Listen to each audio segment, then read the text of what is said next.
Good afternoon, everybody.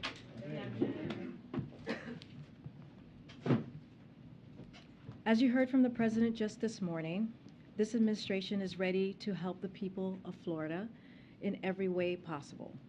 And when the storm passes, we will be there to help Florida rebuild and recover. We are committed to seeing this through. Yesterday, President Biden spoke with Governor DeSantis, as well as Tampa Bay area mayors, to discuss the steps the federal government is taking to help Florida prepare for Hurricane Ian. And tomorrow he will visit FEMA's headquarters to receive a briefing on federal response efforts for Hurricane Ian. Already, we have deployed significant federal resources to the region to help prepare for the hurricane. We have more than 1,300 federal response workers on the ground in Florida. There are 3.7 million meals and 3.5 million liters of water pre-positioned in Alabama. 110,000 gallons of fuel and 18,000 pounds of propane are pre-staged for immediate deployment. 300 Army Corps personnel are on the ground to support power and fuel assessments. 300 ambulances are supporting local officials, and multiple federal disaster medical assistance teams are deployed to Florida and Georgia. As President said this morning, this storm is incredibly dangerous and life-threatening. Heed warnings from state and local officials. If you're told to shelter in place, please do so. Shelter in place. Additionally, we know that disruptions from hurricanes can pose challenges to markets, but the latest projections show that major refineries should not be impacted by Hurricane Ian.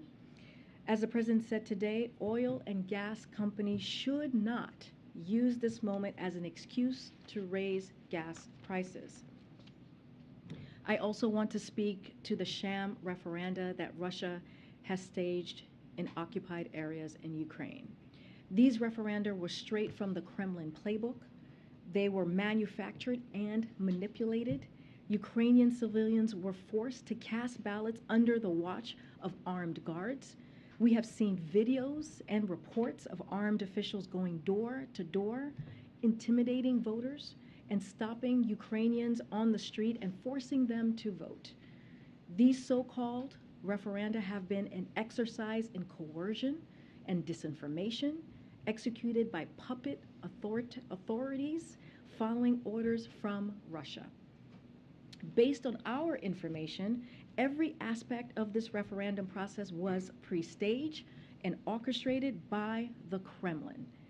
Weeks, if not months ago, Russian officials planned to announce these predetermined outcomes. The Russian government instructed security forces to occupy referendum workers as they collected votes, and the Russian government falsified the results to advance the lie that the Ukrainian people want to be part of Russia. But as we all know, to the contrary, the world has seen very, very clearly that Ukrainians do not want to be part of Russia.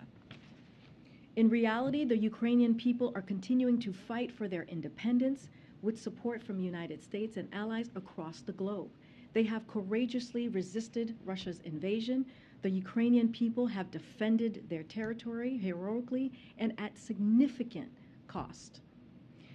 In occupied areas of Ukraine, Russian forces have committed war crimes and atrocities, killed thousands of civilians, and subjected thousands more to filtration operations. And it is in these occupied areas that Russia would have us believe, against all evidence and also all logic, that the Ukrainian people have suddenly chosen to join Russia. But we know the truth. These referenda are illegitimate and frankly outrageous. We expect Russia to use these sham referenda as a false pretext to try to annex Ukrainian territory in flagrant violation of international law and the United Nations Charter. In fact, Russia's actions are transparently fraudulent and have no legal significance whatsoever. We will never recognize these illegal and illegitimate attempts at annexation. Regardless of Russia's claims, this remains Ukrainian territory, and Ukraine has every right to continue to fight for their full sovereignty. In response, we will work with our allies and partners to impose additional economic costs on Russia and individuals and entities inside and outside of Russia that provide support to this action. We will rally global opposition to Russia's attempts at annexation, including at the United Nations. And we will continue to stand with Ukraine as they defend their territory and sovereignty, as we have been doing for the past several months.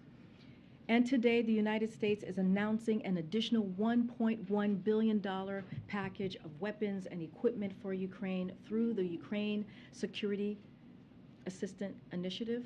This includes 18 new high-mobility artillery rocket system, and also known as HIMARS, which Ukraine has used so effectively on the battlefield. It also includes hundreds of armored vehicles, radars, and counter-drone systems. We will not be deterred from supporting Ukraine. We will continue to stand with the Ukrainian people and provide them with the security assistance they need to defend themselves for as long as it takes. With that, go ahead, Steve. Thanks, Karine. On the storm, can you provide an update on what the president's been doing today? As the storm bears down in Florida, has he been making phone calls, receiving briefings? Who's been briefing him? So he's been receiving regular briefings throughout these last couple of days. As you know, he met with the FEMA administrator yesterday. He will continue to get briefings as well today. He will most likely continue to make calls as well. I don't have anything to read out at this time, but as you heard him speak about this morning at the top of his event, he laid out his thoughts. He laid out what the federal government is doing and the response that we are providing. We are surging our efforts. We are making sure that we are there for the people of Florida. We will continue to do that. You will hear again directly from this president tomorrow when he visits FEMA. To get an update. But again, this president has been all hands on deck at this moment. He spoke to the governor, as I just mentioned moments ago. He spoke to 3 mayors, as we read out to all of you yesterday. And if there are any further calls, we'll be sure to read those out. And with the conversation with Governor DeSantis, is there anything more you can offer in terms of the substance of that discussion? Any requests from the governor for additional federal assistance or disaster declarations? So just to give you a little bit, and we kind of laid this out yesterday, they spoke yesterday. The president wanted to relay that his prayers are with the people of Florida, and that Florida will have the full force of the federal government.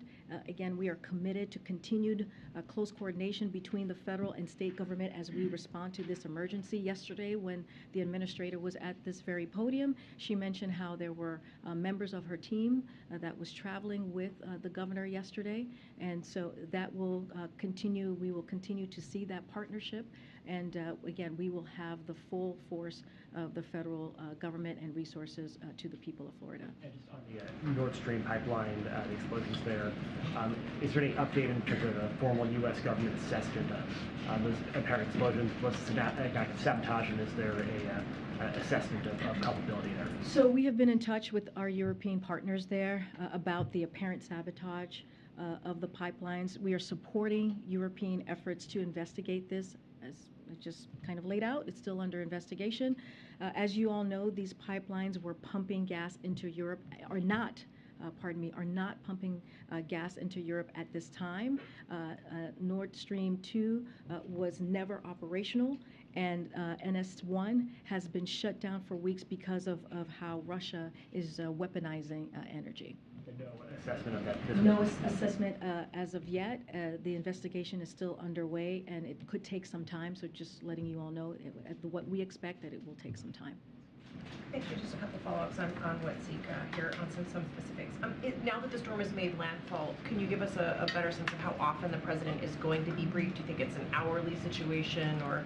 So I don't have any specifics on hourly or every 30 minutes or every few hours. Just know that he is very much keeping an eye on what is happening with the storm. He has been in regular touch with the FEMA administrator. He spoke to her today, and he has been getting he spoke to her yesterday, as you know. If there is more, if he speaks to her again, we will surely read that out. But this is something that has been top of mind, and I was. As I said with the administrator yesterday, I was in the room with him when he called the three mayors, and it has come up in every meeting that I have personally had with him. And so, again, this is top of mind. We are going to put the full force of the federal government to the people of Florida. And again, they are in our prayers, and we have been very clear to make sure that the folks in Florida listen to local and state officials at this time. And on the DeSantis call, did they just speak about the hurricane? Could you elaborate more on the tone of the conversation given the complex relationship there? Again, there's no politics in this when we talk about extreme weather, when we talk about what we're seeing right now with a Category 4 hurricane about to, any moment now, about to hit the coast of Florida. This is about the people of Florida.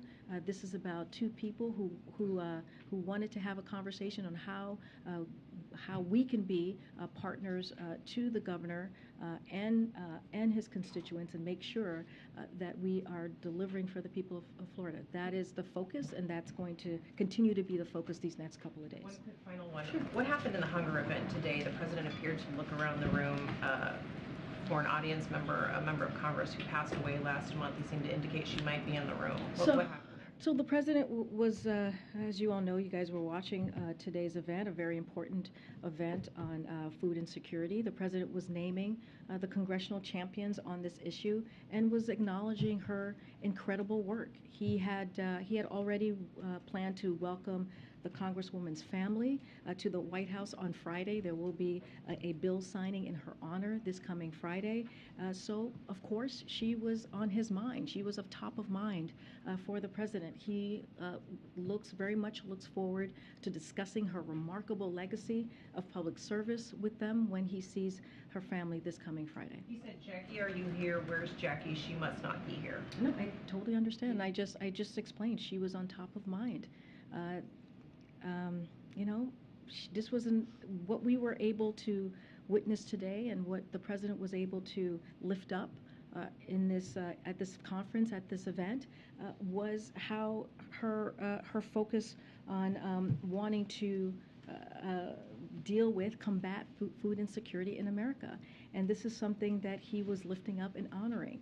And again, he knows that he's going to see her family this coming Friday. There's a bill signing that's going to happen in renaming a VA clinic in Indiana after the late Congresswoman. He knows that he is going to see her family, and she was at top of mind.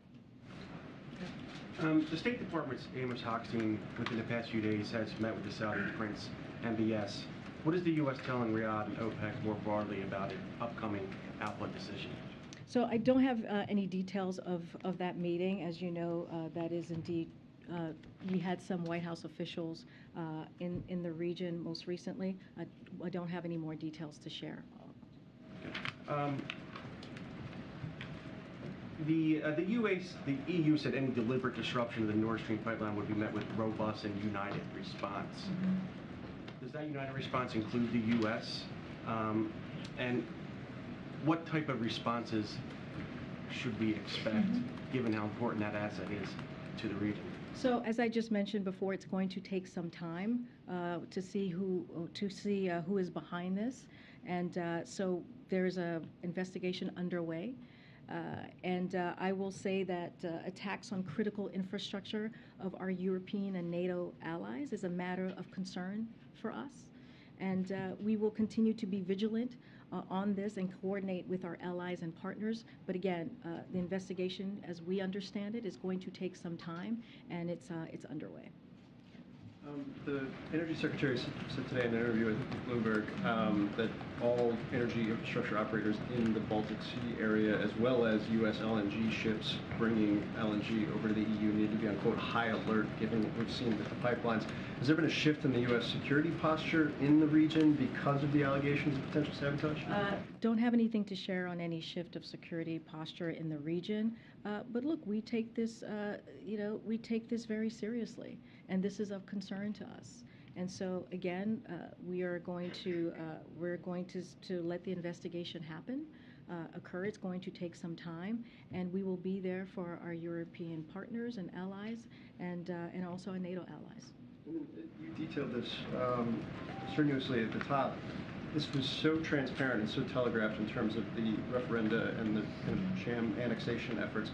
Why wait until after annexation to take action in terms of imposing costs economically? Is this a legal issue? Is this making sure people are united? Why wait until it's done when you know it's coming? So that is the posture that we all taking with our allies and partners. Look, we are, but again, it does not take away from the fact, the pure fact that we are prepared to impose swift and severe economic cost on Russia when they move forward with annexation on individual and entities inside and outside of Russia that provide support for this action.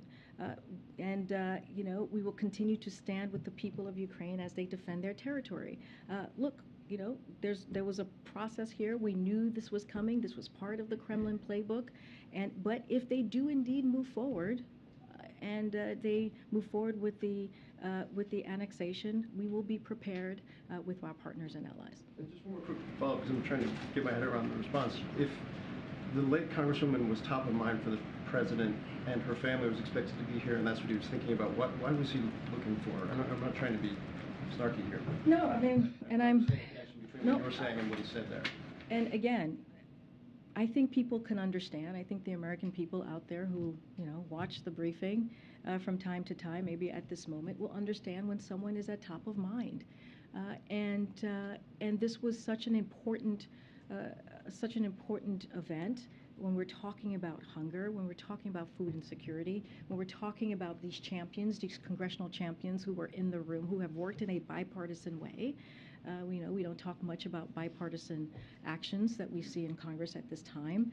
And as he was naming folks, she was on top of mind, and he understands and knew that he was going to see her family on Friday for this bill signing. Again, I don't think it's all that unusual to have someone top of mind, especially as there's a big event, two big events today and also Friday that is going to occur. And so he's going to see her family. They're going to honor her.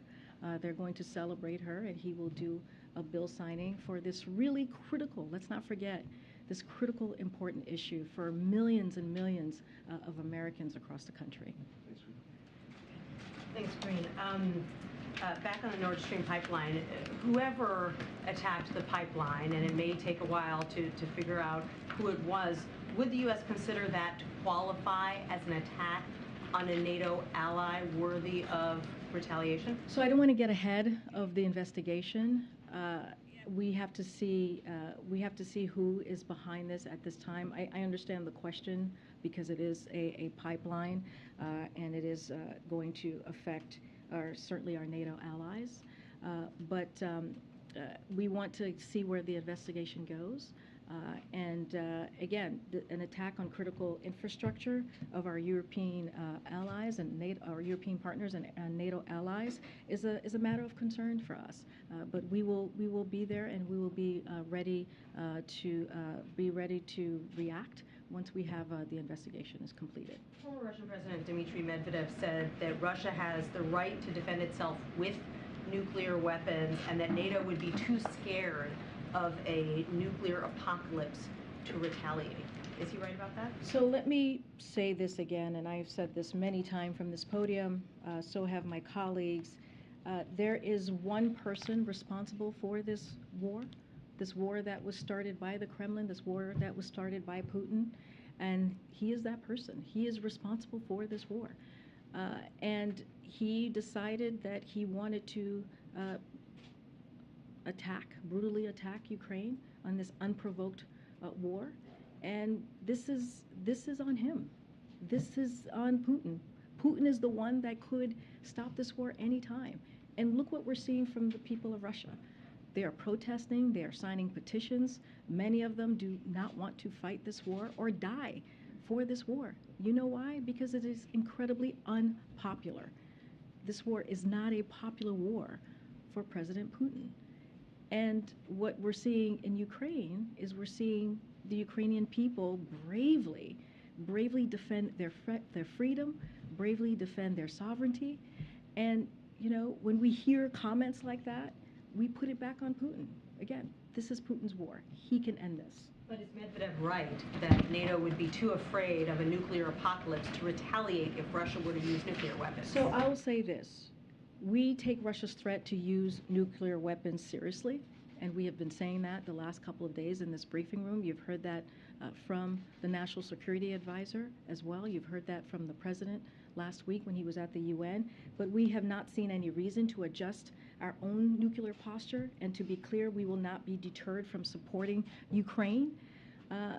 We have been clear that United States will support Ukraine as they defend their country and their democracy against Russian aggression for as long as it takes, as have our allies and partners, including the G7, and that's what I can speak to. I can speak to your question, I can speak to what our allies are willing to do, and that's continue to defend and to help Ukraine defend for their sovereignty. And then just very quickly, you said yesterday that the U.S. was ready to assist in the investigation if needed. As far as you know, is the U.S. providing any assistance in the investigation right now, and what kinds of assistance would be most helpful from the U.S.? So I don't have any specifics to lay out for you at this time, but again, as you know, as I've mentioned a few times just now, is that the investigation is underway, and this is something that is of concern to us. Thank you. Just to follow up on Nancy quickly, is it on the table for the U.S. to or engage in a nuclear response as retaliation if Russia were to launch a nuclear attack? So the president has said this, and so has Jake Sullivan. We have characterized the consequences a number of ways, as you've heard from him, Jake Sullivan, and others, and many others on our team, which is including catastrophic, severe, and decisive. We stand by all of them.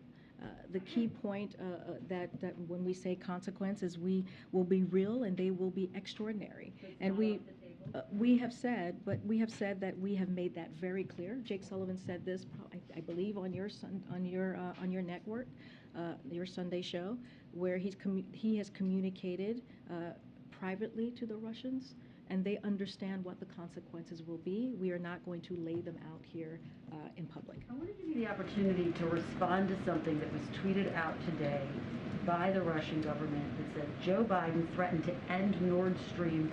POTUS must give a definitive answer whether the United States acted on its threat on September 25th and 26th. Now, an administration official has called that absurd, but I just wanted to give you a chance to respond from the podium. So, look, the president said that NS2 wouldn't become operational, and we would work with Germany on that. And he was right, because Germany took the step in February to freeze it, which was widely reported by all of you. And so that is what the president was talking about at that time. But just broadly to the allegation that they're making online, that somehow the U.S. is responsible. No. Okay. And Karine, our CNBC team is reporting that the president's going to be briefed by his senior economic team later today on the economy, particularly amid concerns about what's happening in Europe and the UK specifically. One administration official saying the view continues to be that the United States is in a stronger position than any other country to navigate these global challenges, period. But my question for you, have concerns about a potential recession increased in the president's mind, given what we're seeing globally? Here's what I will say, and the president talked about this a little bit on Monday during his event. So he wants the American people to know, because of Americans' resilience and the economic strategy that we have pursued for the past 19 months, the United States of America is a stronger position than any other country to navigate these global challenges. And that's just period. That's the way we see it. That's the way his economic team sees it. And that's because jobs are up, incomes are up, people are back at work, and American manufacturing is roaring back, up to close to 700,000 new jobs just this past 19 months. And let's not forget the legislation wins that you have seen from the Democrats in Congress. When you think about the Inflation Reduction Act, that's just going to help us lower prices for the American people. So of course we are always watching closely, and we will continue to watch closely. As you stated, the president will meet with his senior members of his economic team. He met with them on Friday. He will meet with them again today to get an update on the global economic developments, as he regularly does. But we feel like we are in a very strong position to weather these global challenges. So in attendance, I can share that with you. It's going to be the President's senior economic team, including Secretaries of Treasury, Commerce, and Energy, the Chair of the Council of Economic Advisors. Okay, Michael. Thanks, Karine. Obviously, the President spoke with the three Tampa area mayors yesterday, but the storm took a turn to the south last minute. So has the President spoken with any of the mayors being directly impacted by landfall? So I don't have any calls to preview at this time. Once we do, we will preview those calls. As you know, and we say this all the time, is our team is in regular touch with local officials on the ground, especially at this time. As we've heard from FEMA and the administrator and her team, they are on the ground trying to help in every way possible. And we have put the full force of the federal government when it comes to making sure the people of Florida have the resources they need. I just listed out at the top of the briefing on all of the kind of resources, manpower, women power that's on the ground, water, food, and we will continue to move in that direction, making sure that the folks of Florida get what they need. If we have any calls to read out, we will surely share that with all of you. And speaking of federal resources, the governor is asking the Defense Department to provide additional airlift capacity in anticipation of a massive high water recovery effort. Are you aware of that request, and do you expect it to be granted? So I've heard some reporting on that request. I would have to check with our team to see where we are with that particular request from the governor. But again, the president has been very clear. He is going to do everything that he can. His administration, the federal agencies who are closely involved and aligned with Florida government to make sure that we deliver what they need. This is a critical time. We are praying for the people of Florida, but of course they have the full support of the federal government at this time as well. Go ahead, Steve. I'm sorry to have to do this, but I'm compelled to ask you to go one more time back to the question about Congresswoman Walorski. I'm not sure why. Why one more time? Frankly, honestly, I think the memory of the Congresswoman and history requires some clarity here. Can you explain where the mistake was made? Was the president confused? Was something written in the teleprompter that he didn't recognize? Can you just help us understand what happened? I mean, you're jumping to a lot of conclusions. No, but you're. Find out what happened here. I hear you, Stephen. I'm answering the question that you're jumping to a lot of conclusions. I just answered the question. If that had been the case, I would have stated that, right? I would clearly have stated what you just laid out. What I had said is that she was on top of mind, and that he is going to see her family in just 2 days' time on Friday to honor her work, to honor her legacy, if you will. I've just mentioned this. It's going to be a renaming of a VA clinic in Indiana in her name, and that is what he was thinking of. He was thinking about her as he was naming out and calling out the congressional champions on this issue, on this really critical issue that's going to help millions of Americans, and that is what the president was focused on. Would you be prepared to release the prepared remarks that the president had in teleprompter just so we can understand? I'm not understanding why that would be necessary. We always share the remarks that the president had, even delivered. That's probably going to be up on the website. Not really sure what that has to do with anything. I just answered the question about her being on top of mind. I don't think that's unusual. I feel like many of us have gone through that particular time where someone is on top of mind and you call them out. And you mentioned them, especially in this type of context. If you think about how he's going to see the family in 2 days, if you think about how when he sees them in 2 days, it's going to be for such an important moment, a signing signing a piece of legislation that's going to rename a VA clinic in her state. That's important. If you think about this issue and how important this issue is, and he was, again, calling out the congressional champions for this particular issue. Let me ask you about something else. The president's schedule tonight has him attending a political fundraiser while the storm is hitting the state of Florida. Is it still his intent to go to the fundraiser, or will he stay here at the White House and monitor the building? So we don't have anything to any changes in his schedule. He has been really steadfast and very clear, and has spoken multiple times on what is happening in Florida and what we are seeing with Hurricane Ian and other hurricanes right before. There's Hurricane Fiona as well, as you all know. And so his administration is on top of this. He, again, signed the declaration for Florida even before landfall, right? The moment that the governor asked for assistance from us, within hours, the president signed that declaration. You can see how focused he is on it. You can see how important of an issue this is. And sadly, this is not the first extreme weather scenario that we have had to deal with under this administration for the last 19 months. And you have seen, and I think you would agree, Stephen, you have seen this administration respond with efficiency, respond with the full force of resources, and certainly take this incredibly seriously. The schedule has press coverage of the fundraiser tonight as restricted. Is the White House willing to lift that restriction and see to it that cameras are allowed in to videotape the president's remarks? So as you know, that's a political event, so that's something for the DNC to speak to directly. Karine, North Korea launched two short-term ballistic missiles off its east coast. Does the administration see this as time to Vice President Harris's visit to the DMZ, and are there any additional security precautions being made in light of that? So I'll say this. So as you know, North Korea has a history of doing these types of tests. So it's not it's not unusual. It is something that they do.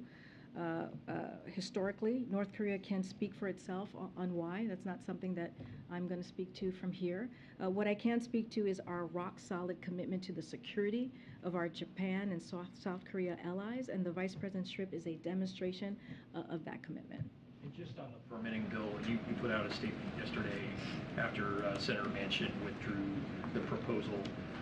What is the administration's view of this legislation going forward, and is there any preferred vehicle for this bill? Senator Capito suggested the NDAA might be a possibility later this year. So a couple of things. So first, I want to say that the president wants the government to remain open, and is glad that to Congress for making progress on continuing budget resolutions. So I want to state that very clearly. But at the same time, the president believes we must pass the permitting reform bill so that the United States can realize the benefits of the historic investment in the Inflation Reduction Act and the bipartisan infrastructure law as well. He supports the permitting reform, as you know, as you stated from my statement yesterday. The administration will continue to work with Congress and find the best path forward so we can enact this bill. Clearly, the Congress leads the way on the mechanisms on how bills will move forward, and so we'll leave that up to leadership, but again, we will work closely with them. Thank you, Karine. Yesterday, President Biden mentioned Rick Scott and Ron Johnson, as well as Kevin McCarthy, warning about those three specifically and what the country would look like if they were in control. I wondered if you could talk about whether this will continue to be a theme for the president, and also he doesn't often mention Mitch McConnell in that context with those, and so does he view McConnell as differently from some of those? No, I wouldn't go that far. What I would say is that those are the three that have been very vocal about the GOP agenda. Those are the three that have been very vocal about putting Medicare and Social Security on the chopping blocks. When you think about when they say protect the lives of unborn children, they mean a national ban on abortion that puts doctors and nurses in jail for performing miscarriage management or saving the health of the mother. When they say, and I just mentioned this, when they say save and strengthen Social Security and Medicare, they want to slash private Social Security and put Medicare on the chopping blocks every 5 years. And so this is what we have seen from these three in particular. I mean, McCarthy was someone that we talked about because he had the GOP agenda. The GOP agenda, which does not have a commitment to the American people, which does not have a commitment in making sure that Americans get lower medical costs, our seniors get lower medical costs, or fight inflation. Matter of fact, the first thing that he wanted to do was get rid of the Inflation Reduction Act, which would actually hurt Americans. And so that is why we're calling them out. They've been very vocal and very out front about their GOP agenda, which is not about the American people, which is about their own, fight for big pharma, their own fight for wealthy special interests. And we are doing the complete opposite. We are fighting for the American people. The president this week has talked about the importance of competition, tweeting capitalism without competition isn't capitalism, it's exploitation.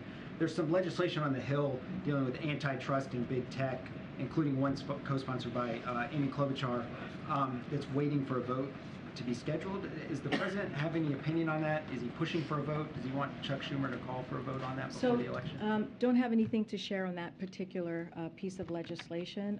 I know that this is something that the senator has been fighting for some time and working on for some time, but the president has been very clear about his concern about the power large social media platforms have over everyday lives, and has long argued that tech platforms must be held accountable for the harms that they cause. And so the president will continue to call that out. I don't have anything specific on that particular legislation. Lastly, I just wanted to return to this question of the Congresswoman, and I think we all totally get why she's top of mind.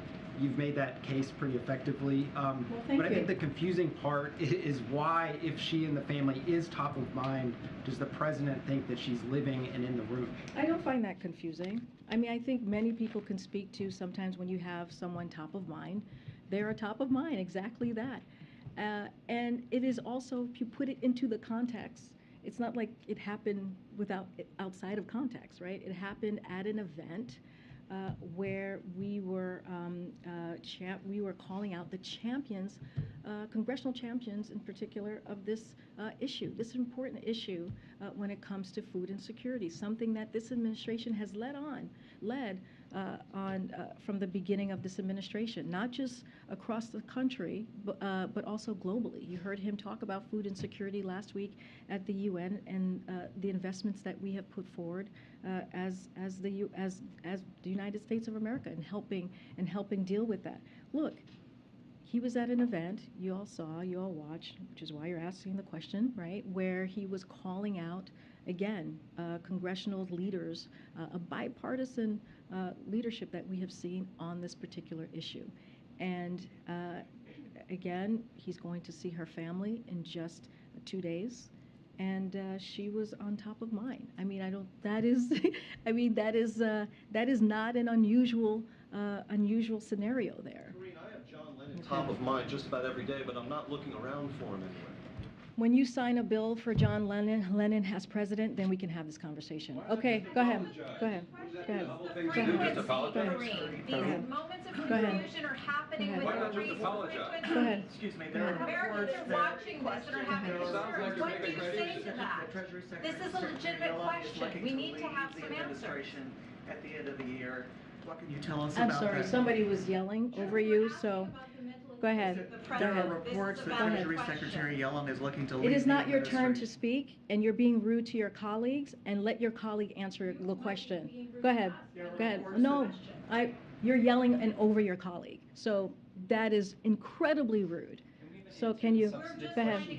Go ahead. There are reports that Treasury Secretary Yellen is looking to leave the administration at the end of the year. What can you tell us about those reports? And also, are you preparing for the departure of any other administration officials by the end of the year? So as been previously reported, Chair Rouse will return to Princeton University at the end of her 2-year public service leave, likely early spring of 2023. And while we are prudently planning for potential transitions post-midterm elections, neither Secretary Yellen or Brian Deese are part of those plans. Okay. Thanks, Karine. I just wanted to see if you had anything more in terms of a response to the North Korea missile launches. Was the president briefed specifically on this today? And does this change the vice president's plans to visit the DMZ tomorrow? So just some top-line things here.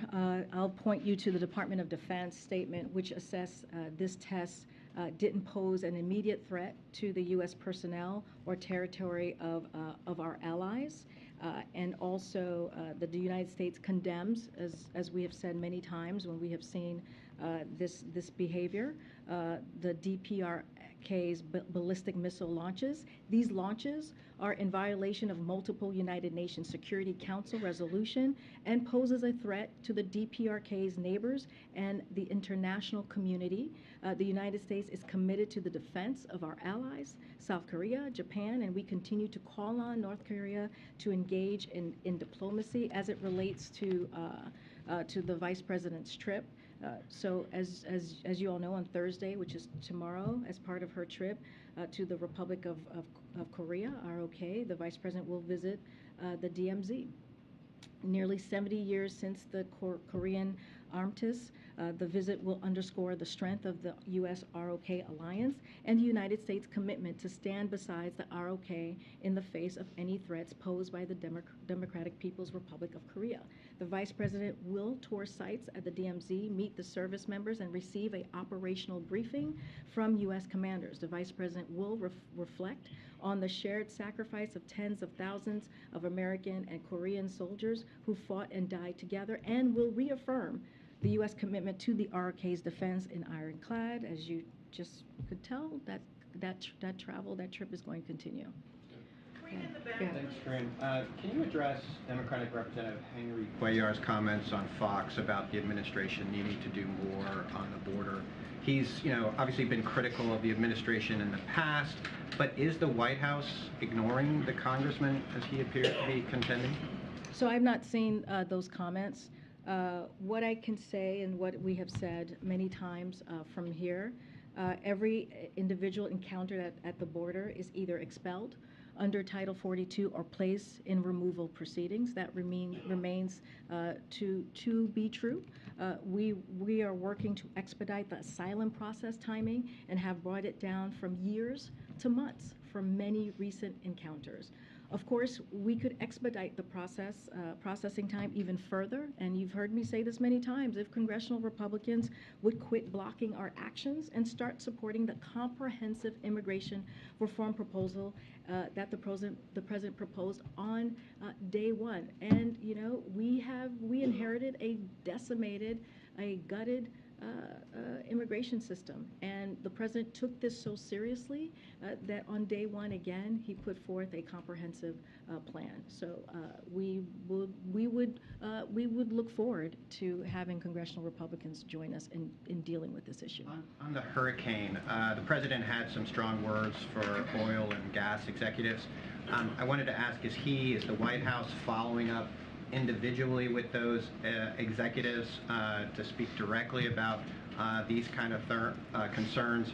Any plans of bringing them in, for example? So I don't have any actions here to preview for you at this time, but as I've noted, wholesale gas prices have declined about 3 times as much as retail gas prices over the last month, and in addition, oil and gas companies are making record profits and need to pass these savings on the consumers at the gas pump now. So the president is making that very clear. We are making that very clear, and we'll leave it as that. If there's more to preview, we certainly will share that. Yeah, thanks very much. Just back to Florida for a second. Can you talk a little bit about how long the conversation was between the president and the governor? And also, did they touch on any other topics, like the governor sending the migrants to Martha's Vineyard?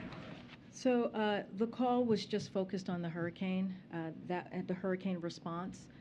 There was no other topic that was discussed on the call. I don't have a timeline of timing of how long the call was. I think the important thing is that the call happened, that the president was able to connect with the governor. They both agreed that they would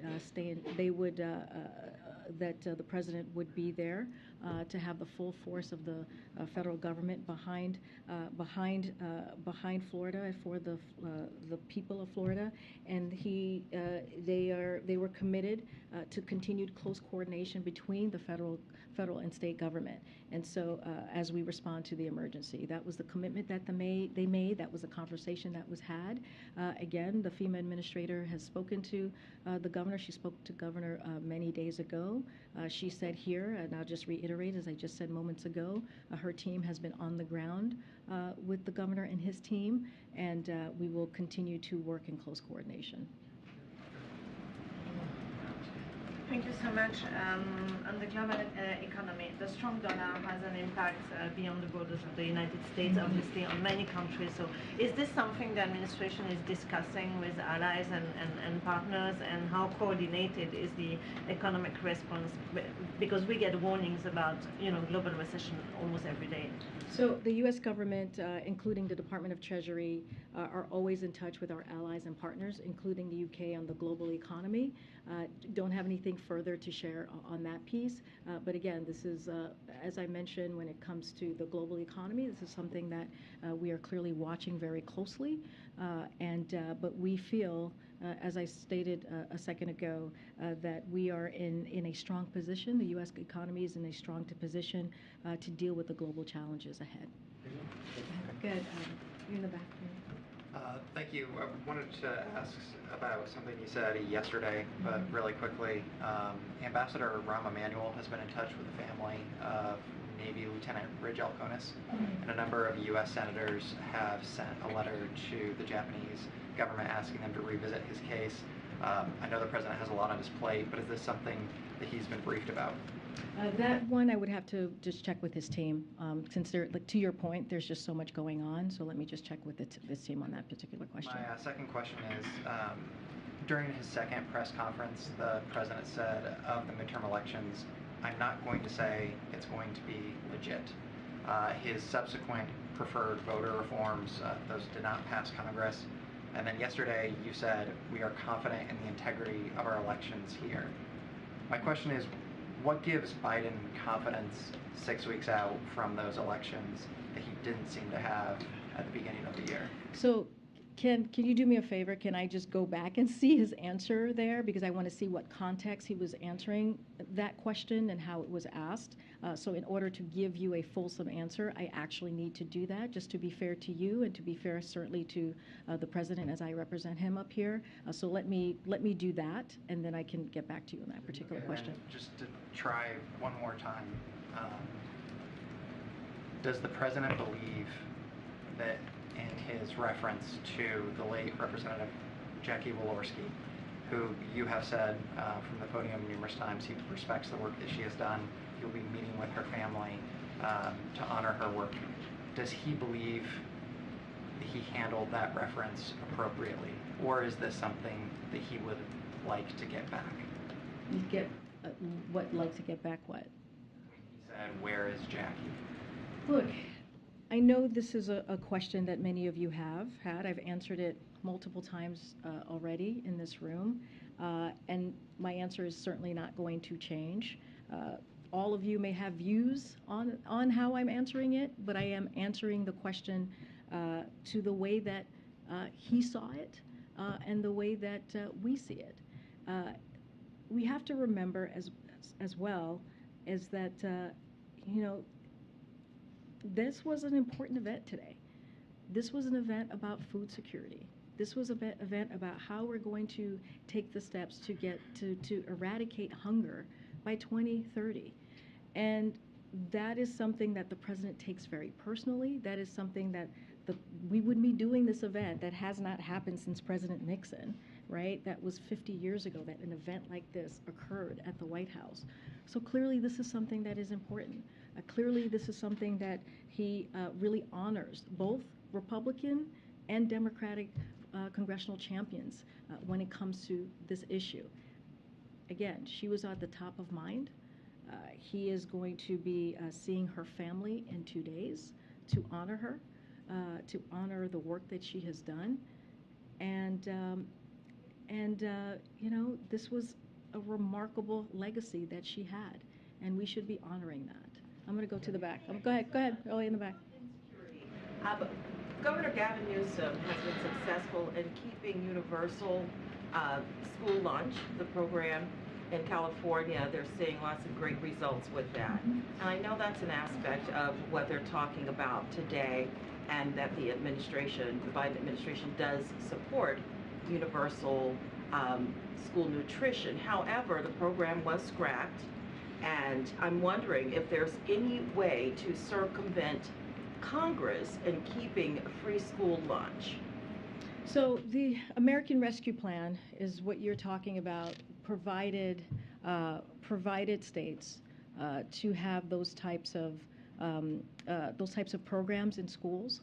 And again, when you think about the American Rescue Plan and all that it afforded, how it turned the economy back on, how it allowed states to really give a little bit of breathing room to their own constituencies, whether it is at schools, whether it is helping small businesses get back on their feet, and let's not forget opening schools as well. This is something that Democrats in Congress, including the president, had a zero focus on, like zeroed in on that focus on.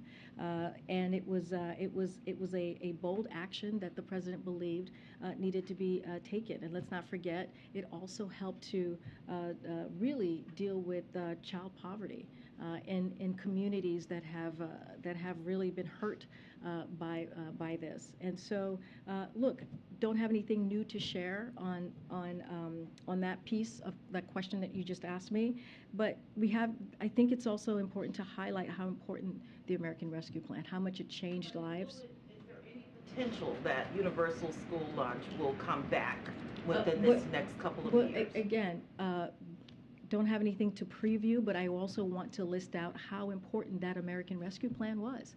And it gave states the funding to do just that, to do what you are laying out, and how critical that was at the time during a beginning of a pandemic, or even in the middle of a pandemic, because it lasted for some time, to deal with that issue. Don't have anything else to preview. I don't have anything else to share about what Congress is doing on that particular issue. But again, that is why this food insecurity issue that we dealt with today, this conference that we haven't seen in 50 years, and what the work of the agencies have been doing just for the past several months to deal with food insecurity, the fact that we are trying to end hunger by 2030, and not just us, in a bipartisan way with Congress, with this president. And so that is our work ahead, to see if we can get to that goal. And we put out a fact sheet. We listed out the ways that we're going to get there. Yeah. All right. Thanks, everybody. I'll see you on Friday. Thanks, everybody.